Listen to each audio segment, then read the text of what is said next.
بتدور على عربية جديدة بمواصفات اقتصادية وسعر أقل من 700 ألف جنيه. في الفيديو ده هنتكلم عن أرخص 9 عربيات في السوق المصري. الرينو تاليانت موديل 2025 اوتوماتيك ايفوليوشن 699 ألف جنيه. فيات تيبو موديل 2025 مانوال انتري 695 ألف جنيه.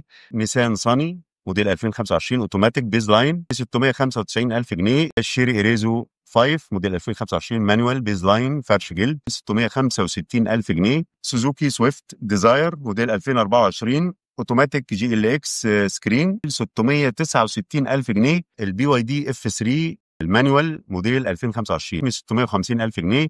البروتون ساجا اوتوماتيك موديل 2025 ب 649,900 جنيه. النيسان صاني موديل 2026 المانوال بيز لاين 645 ألف جنيه. السوزوكي سبريسو الاوتوماتيك موديل 2024 549,900.